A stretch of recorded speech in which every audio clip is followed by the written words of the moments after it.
오늘 영상은 특정 투자 상품을 권유하는 내용이 아닙니다.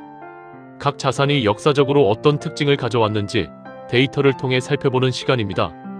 지난 두 편에서 인플레이션과 실질금리를 이야기했습니다. 그렇다면 사람들은 어디에 돈을 넣어왔을까요? 가장 익숙한 선택지, 예금과 적금입니다.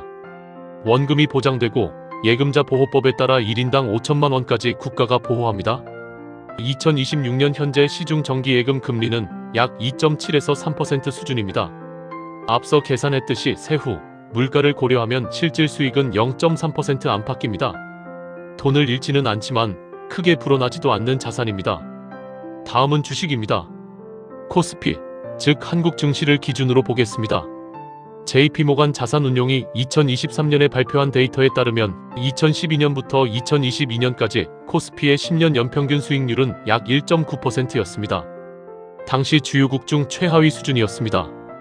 반면 같은 기간 변동성은 연평균 21%로 세계에서 가장 높은 축에 속했습니다. 수익은 낮고 흔들림은 크다, 이것이 코스피의 역사적 특징이었습니다. 다만 이후 상황은 달라졌습니다.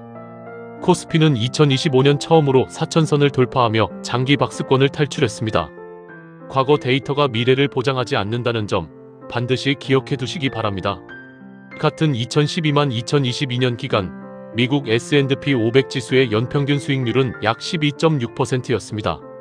장기 30년 역사적 평균은 약 10% 수준입니다. 그러나 이 수익률은 환율 변동, 세금, 수수료를 제외한 수치입니다. 원화 기준으로는 원달러 환율에 따라 실제 수익이 크게 달라질 수 있습니다. 또한 2008년 금융위기 당시 S&P 500은 1년 만에 약 38% 하락했습니다. 높은 장기 수익률 뒤에는 그만큼의 변동성과 인내가 필요했습니다. 부동산은 한국인에게 가장 익숙한 자산입니다. 지난 편에서 살펴봤듯이 서울 아파트는 지난 10년간 약 2배 올랐습니다. 그러나 부동산은 몇 가지 특징을 가집니다. 첫째, 진입장벽이 높습니다. 수억 원의 초기 자금이 필요합니다. 둘째, 유동성이 낮습니다.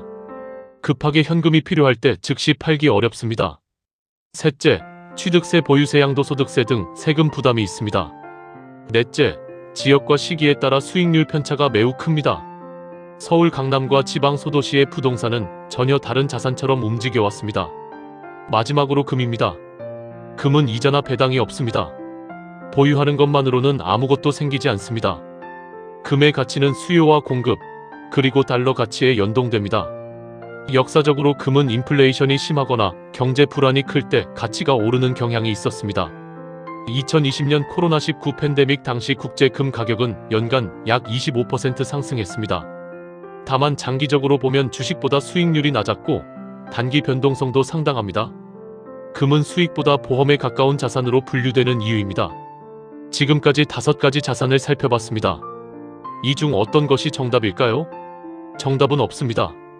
각 자산은 서로 다른 리스크와 특징을 가지고 있습니다. 높은 수익을 원한다면 그만큼의 위험을 감수해야 합니다. 안정을 원한다면 낮은 실질 수익을 받아들여야 합니다. 경제학에서는 이것을 리스크와 수익의 트레이드 오프라고 부릅니다. 공짜 점심은 없다는 말과 같은 의미입니다. 중요한 것은 각 자산의 특징을 이해하고 본인의 상황에 맞는 선택을 스스로 판단하는 것입니다. 오늘 영상이 도움이 됐다면 구독과 좋아요 부탁드립니다.